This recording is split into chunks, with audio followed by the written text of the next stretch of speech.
That one's a keeper. And before you ask, this is a camera that my younger brother gave to me, but it's only really good for pictures. For filming, it's nowhere near as good as my phone. I was getting ready for today's video. I was thinking a lot about movies and TV shows I stylistically like a lot.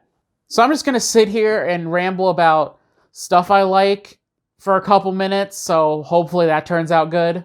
Now, one of the things that, sort of gave me early cinematic inspiration, and I know people are gonna laugh, is early 2000s Kamen Rider.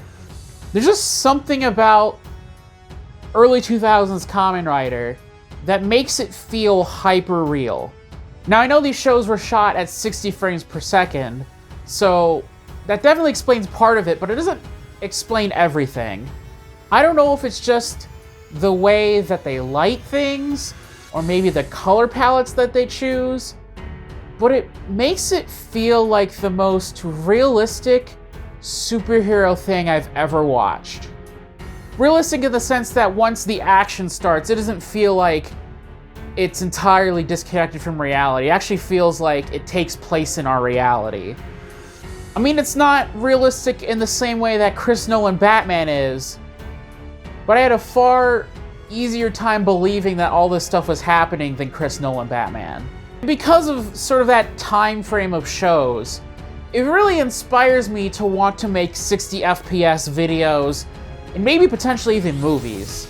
The reason why I'm not doing it now is because even though my phone camera supports 4K 60 FPS recording, there's just a lot of shaking at the edge of the frames that makes me a little motion sick watching my own videos.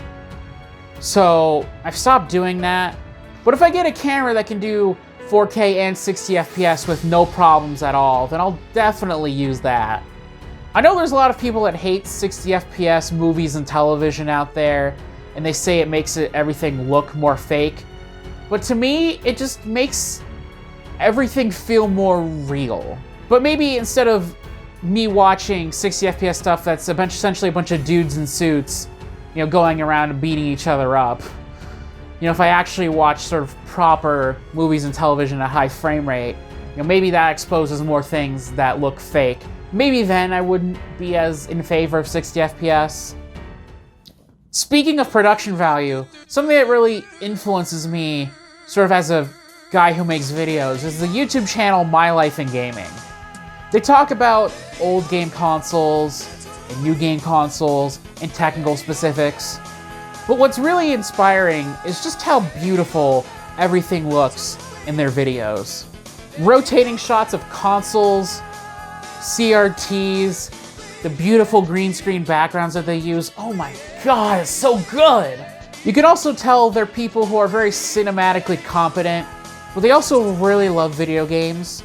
My Life in Gaming also has a very interesting presentational style. A lot of YouTubers, they don't really sort of go out of their way to break from the person talking to a camera format, which I'm doing right now. At this point, retro game YouTubers using sort of old school music and sound effects and just talking about retro games is kind of overdone. But there's just something really creative and endearing about the way that all of those elements are used in a My Life in Gaming video. The music that they use is retro game music, but they'll deliberately go out of their way to find good, but also stuff that everybody hasn't used relating to the topic that they're talking about.